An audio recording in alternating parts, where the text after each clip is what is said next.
Hai, selamat datang di channel cerita horor Senja Maghrib. Cerita yang akan saya bawakan kali ini, kisah keluarga Ningrat bagian ketiga.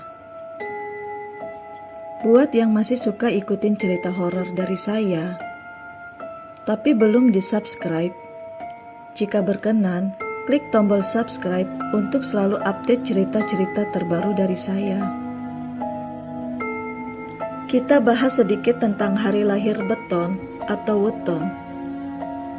Kamis Legi. Para aliran sesat memanfaatkan para weton ini untuk mencapai tujuan tertentu bagi mereka. Misalnya saja, untuk alasan pesugihan, peningkatan energi, maupun alasan yang lainnya. Weton dapat dengan mudah dijadikan sebagai tumbal karena energi para weton tersebut mengalami kelemahan di dalam dirinya. Akibatnya, membuat mereka gampang dijadikan tumbal bagi orang-orang tertentu.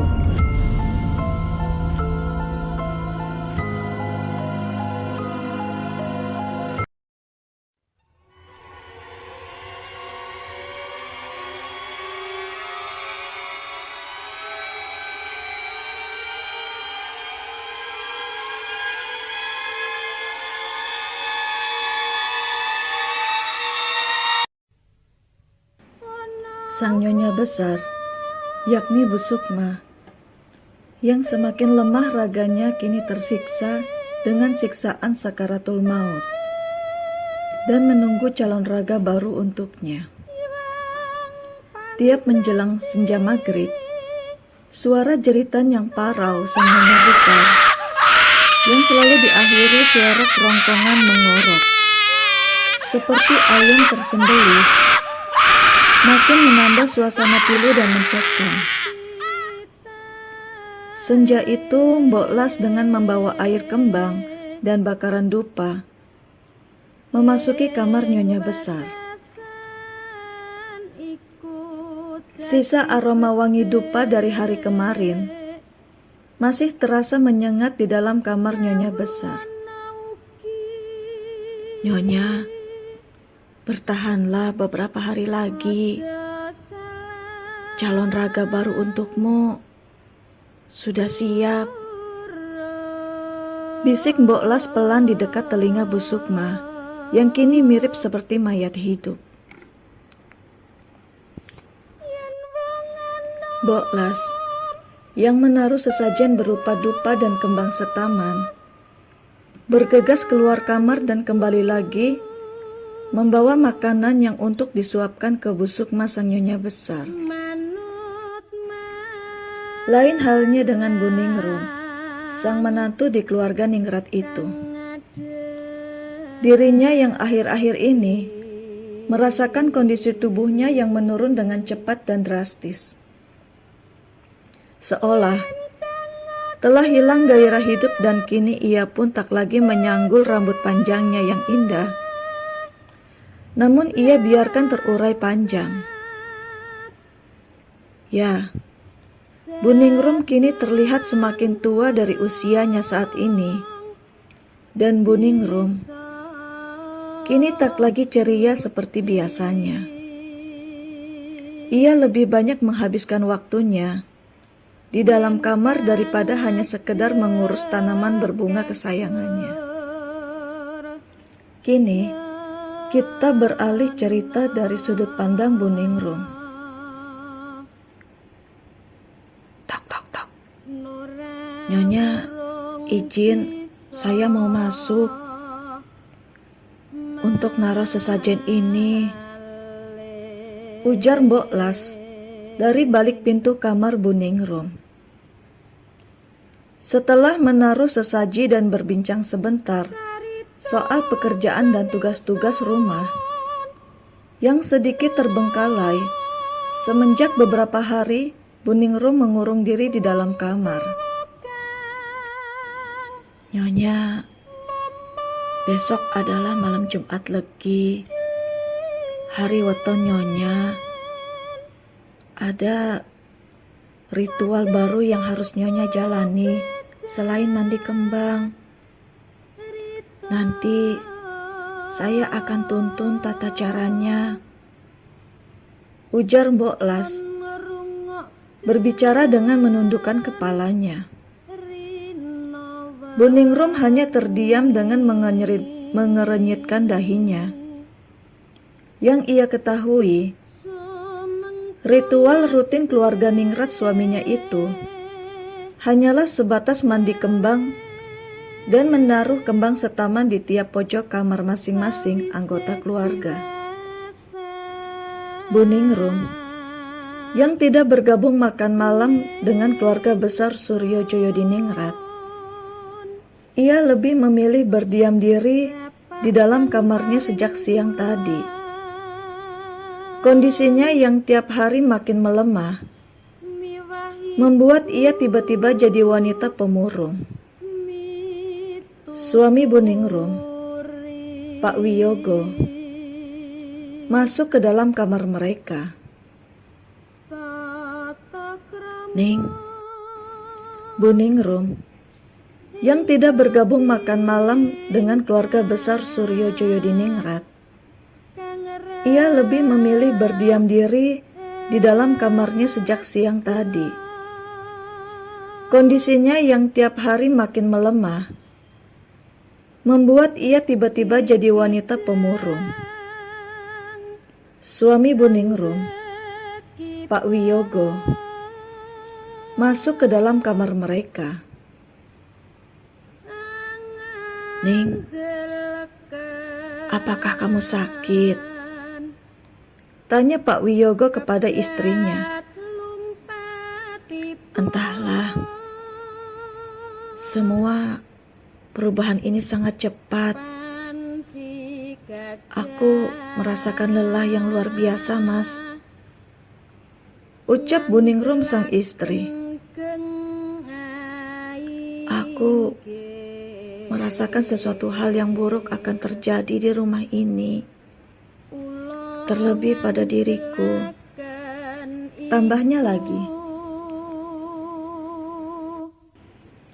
Malam hari yang hening, setelah makan malam keluarga, Parmin yang kini sudah berada di dalam kamarnya kembali teringat dengan percakapannya tadi siang bersama Jayanti. Jayanti mengatakan sesuatu dengan tatapan kosong, namun itu seperti pesan perpisahan kepada Parmin yang sudah Jayanti anggap seperti kakak kandungnya sendiri, yaitu Mas Yuda. Kamis Legi siang hari. Entah siang kali ini, suasana rumah Ningrat itu sangatlah hening. Seolah-olah semua penghuni di rumah tersebut sudah mengerti akan aturan tidak boleh bersuara ribut atau berisik. Buningrum sama sekali tidak keluar rumah dari pagi. Seolah ia merasakan firasat buruk akan terjadi pada dirinya. Makin ia rasakan, namun ia tak tahu kapan sesuatu yang buruk akan menimpanya. Ketakutan, rasa sedih, dan rasa bingung semua campur aduk jadi satu, menjadikan satu kesimpulan. Rahasia besar apakah yang selama ini ia tak ketahui dari keluarga Ningrat suaminya itu? Hari pun berganti malam, tepatnya jam 11 malam. Malam Jumat Legi. Semua tiap anggota keluarga sudah disibukkan dengan aktivitas ritual mandi kembang di malam Jumat di kamarnya masing-masing. Namun terkecuali dengan Buningrum, istri Pak Wiyogo, yang kali ini melakukan ritual mandi kembang di sebuah ruangan khusus dengan ditemani Mbok Las. Dalam ritual tersebut, Buningrum sebelumnya diharuskan memakan jeroan ayam mentah Buningrum yang awalnya sempat menolak, namun akhirnya terpaksa pasrah mengikuti ritualnya. Tak lama setelah memakan jeroan ayam dan mandi kembang, tubuh Buningrum pun terasa ringan dan setelah itu kehilangan kesadarannya. Dan Buningrum pun jatuh pingsan. Dalam pingsannya itu, Buningrum merasakan jika dirinya berada di dalam sebuah lubang yang dalam. Dengan penglihatan yang masih berkunang-kunang, samar-samar ia melihat dirinya sendiri yang berada di atas lubang dengan tersenyum pada dirinya sendiri. Namun, anehnya ia melihat dirinya yang kini tampak muda dalam keadaan usia 25 tahun. Dan dirinya yang muda berkata sesuatu kepada dirinya yang kini berada di dalam sebuah liang tanah. "Terima kasih Ningrum, dan selamat jalan."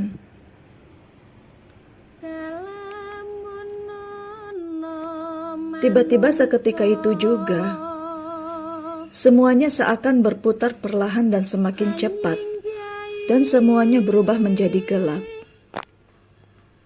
Akhirnya Buningrum pun tersadar dari pingsannya yang cukup lama, yakni semalaman ia tak sadarkan diri. Karena cahaya matahari pagi yang masuk ke dalam jendela kaca yang hanya dilapisi pitrase putih bening. Namun, kini ia sudah berada di dalam sebuah kamar. Tubuhnya sulit digerakkan. Ia pun merasakan semua persendian di badannya terasa sakit, hingga sulit untuk digerakkan. Buningrum yang masih mengedarkan pandangannya ke semua arah sekitar ruangan, nampak tak asing baginya, namun itu bukanlah kamarnya. Dan ketika pandangannya berakhir, ia melihat tangannya sendiri yang nampak pucat kurus, berbalut kulit dan tulang saja.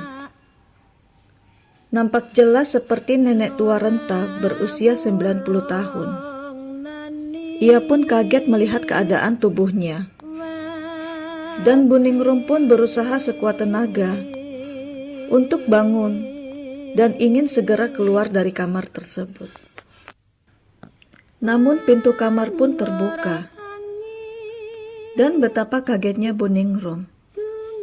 Ia melihat dirinya sendiri dengan kondisi terakhir sebelum jatuh sakit. Ya, kini sudah ada sosok Buningrum dengan keadaan seperti sedia kala. Cantik, anggun, dan mempesona, yang terlihat sedang menggandeng tangan suaminya, yakni Pak Wiyogo Wicaksono. Dirinya masih terheran. "Siapa kamu? Sebenarnya apa yang terjadi dengan saya? Ada apa dengan saya?" tanya Buningrum yang keheranan melihat dirinya sendiri bagaikan melihat sebuah cermin. "Ningrum, menantuku yang baik. Terima kasih kau telah memberikan ragamu untuk istriku Sukma," ujar Pak Wiyogo sambil tersenyum kepada istrinya yang tengah terbaring di tempat tidur. "Kini istriku Sukmawati sudah mendapatkan raga baru dan akan mendapatkan panjang umur kembali," tambahnya sambil menggandeng mesra istrinya yang kini sudah berganti raga baru dari menantunya sendiri, yakni Ibu Ningrum dengan penampilan seperti usia 40-an.